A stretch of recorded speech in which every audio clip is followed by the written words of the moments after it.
नमस्कार, फोरम 4 की ओर से मैं श्रेया उत्तम और इस वक्त हम दिल्ली यूनिवर्सिटी स्टूडेंट यूनियन के वाइस प्रेसिडेंट शक्ति सिंह के साथ बैठे हुए हैं। शक्ति जी, आपको पहले विशाल छात्र समर्थन और इस ऐतिहासिक जीत की बहुत बहुत शुभकामनाएं। बहुत बहुत धन्यवाद। और मैं उन सभी अपने अखिल भारतीय विद्यार्थी परिषद के कार्यकर्ताओं को और सभी छात्रों को जिन्होंने इतनी मजबूती से मेरा साथ दिया और मुझको जिताने का काम किया, उसके लिए बहुत बहुत धन्यवाद करता हूँ। शक्ति जी, अन्य छात्रों के साथ में जो पूर्वांचल के छात्र हैं उनको आपसे बहुत उम्मीदें हैं, तो पूर्वांचल के जो छात्र हैं उनके लिए आप क्या काम करने वाले हैं, क्योंकि उनको बहुत ज़्यादा उम्मीदें हैं आपसे। बिल्कुल, इस वर्ष मेरा प्रमुख एजेंडा था कि रूम रेंट कंट्रोल, जिस तरीके से दिल्ली विश्वविद्यालय परिसर के आसपास के क्षेत्रों में लगातार किराए में बढ़ोतरी हो रही है और हॉस्टल इंक्रीमेंट, मात्र 1% छात्रों के लिए हॉस्टल की सुविधा है, तो ये दो मेरे प्रमुख एजेंडा थे जिसमें मैं काम करूंगा। क्योंकि पूर्वांचल से जो भी छात्र आते हैं, ये प्रमुख समस्याएं रहती हैं जो उनको झेलनी पड़ती हैं। हम लोग इसके लिए काम भी कर रहे हैं, मेमोरेंडम भी बनवा रहे हैं। रूम रेंट कंट्रोल के लिए हम लोग स्टेट गवर्नमेंट से बात करेंगे और दिल्ली विश्वविद्यालय प्रशासन से हम लोग हॉस्टल इंक्रीमेंट के लिए बात कर रहे हैं। मेमोरेंडम तैयार हो रहा है। तो जैसे कि हॉस्टल्स की आप बात कर रहे हैं, रूम रेंट जो बहुत ज़्यादा है, तो ये साउथ कैंपस के जो स्टूडेंट्स हैं उनकी भी यही प्रॉब्लम्स हैं, क्योंकि नॉर्थ कैंपस के स्टूडेंट पे सभी फोकस करते हैं और जो एक बहुत बड़ा वोट बैंक है वो साउथ कैंपस का भी है।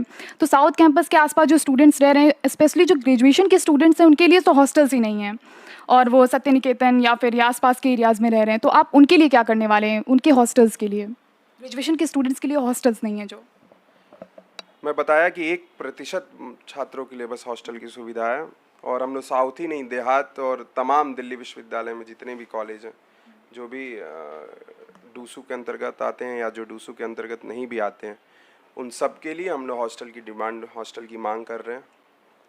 और इस बार हम लोग ज़रूर दिल्ली विश्वविद्यालय प्रशासन से हम लोग इस काम को कराने का भी काम करेंगे। शक्ति जी, जो पिछली हमारी पार्टी में एबीवीपी के प्रेसिडेंट वगैरह सब लोग थे, तो बहुत हो हल्ला हुआ था कि एबीवीपी का जो पैसा है, यूनियन का पैसा है, वो एबीवीपी चाय पानी में उड़ा गई। लेकिन जब अभी पिछले कार्यक्रम में एनएसयूआई के जब कार्यकाल खत्म होता है तो किसी तरह का शोर शराबा नहीं होता है, तो आपको नहीं लगता कि एबीवीपी इन सब चीज़ों में बहुत ही लापरवाही बरत रही है, जिसके कारण उस पर ऐसे सवाल उठ रहे हैं?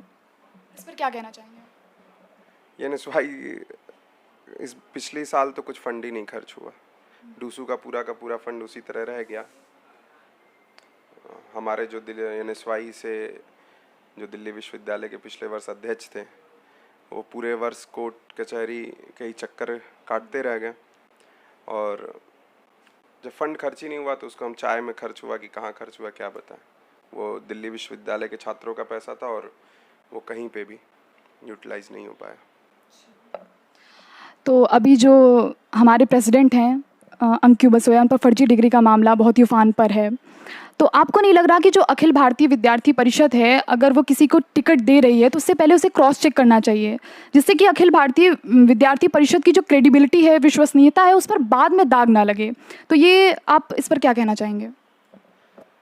पहले तो अखिल भारतीय विद्यार्थी परिषद बहुत ही अनुशासित संगठन है, और ये आरोप लग रहे हैं, ये आरोप अभी सिद्ध नहीं हुआ है, और अंकित बसोया की डिग्री जरूर ओरिजिनल है और हम लोग के सामने जल्दी ये तथ्य निकल कर आएगा। और अगर अंकित बसोया की डिग्री फेक निकली तब तो आप एक्टिव प्रेसिडेंट बन जाएंगे?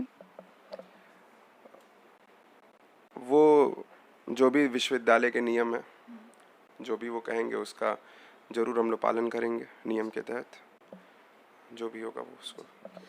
एनएसयूआई आरोप लगा रही है कि एबीवीपी की जीत इसलिए हुई क्योंकि ईवीएम हैकिंग का मामला है, उस पर आप क्या कहना चाहेंगे? ये लोकतंत्र में जहाँ भी चुनाव होता है, जो हार की जिम्मेदारी लेने को नहीं तैयार होता है, वो ईवीएम मशीन पे ही आरोप लगाता है। तो ये दिल्ली विश्वविद्यालय का नहीं और एनएसयूआई का तो ये हर साल हारती है, और हर साल इनका एक ही ढिमड़ा, एक बोला जाता है ढिमड़ा फोड़ने के लिए ईवीएम मिलती है, और उसका ये लोग माहौल बना के अपना मुंह छिपाने का काम, हार को छिपाने का, हार को स्वीकार नहीं कर पाते हैं, उससे भागने का काम, ये तमाम तरीके की चीज़ें, गतिविधियां एनएसयूआई करती रहती है। अच्छा, शक्ति जी, जेएनयू जो है वो कहते हैं बेस्ट ब्रेन या इंटेलेक्चुअल्स का एक अड्डा माना जाता है, और ऐसे जगह पे अखिल भारतीय विद्यार्थी परिषद का खारिज हो जाना वहाँ के लोगों के द्वारा, ये किस बात का संकेत कर रहा है? नहीं, अखिल भारतीय विद्यार्थी परिषद को बहुत भारी बहुमत मिली है और बहुत समर्थन मिला है वहाँ के छात्रों का। चूँकि क्या है कि वहाँ पे राजनीति तोड़ गठजोड़ की, वहाँ पे पिछले साल 3 संगठन विलय होकर चुनाव लड़े थे, उसके पहले 2 संगठन विलय होकर चुनाव लड़े थे। इस बार तो 4-4 संगठन एक साथ मिलकर कोएलेट होकर चुनाव लड़ रहे हैं। तमाम सारे समीकरण है जिसको वहाँ पे वामपंथी और लेफ्ट आइडियोलॉजी के लोग चुनाव में प्रयोग करते हैं, लेकिन अखिल भारतीय विद्यार्थी परिषद हमेशा अकेले वहाँ पे चुनाव लड़ा है और अकेले सिंगल पार्टी है जो सबसे ज़्यादा वोट वहाँ पे उसको मिला है, छात्रों का समर्थन वहाँ पे मिला है। तो आने वाले स्टूडेंट लीडर्स के लिए आप क्या सुझाव देना चाहेंगे, कुछ सलाह देना चाहेंगे? जो भविष्य में स्टूडेंट लीडर बनना चाहते हैं उनके लिए आपका सुझाव या सलाह क्या होगी? बिल्कुल, मैं यही सुझाव देना चाहूँगा कि हमेशा स्टूडेंट फर्स्ट, छात्र शक्ति ही राष्ट्र शक्ति है। युवा है, सबसे बड़ा युवा देश हमारा है। इस समय हमारी आबादी का 65% हिस्सा युवाओं का है और छात्र राजनीति सीखने की होती है। तो आप लोग पूरी मजबूती से छात्र हित के लिए काम करें और राजनीति भी सीखने का काम करें। बहुत बहुत धन्यवाद। शक्ति जी, हमसे बात करने के लिए बहुत बहुत शुक्रिया।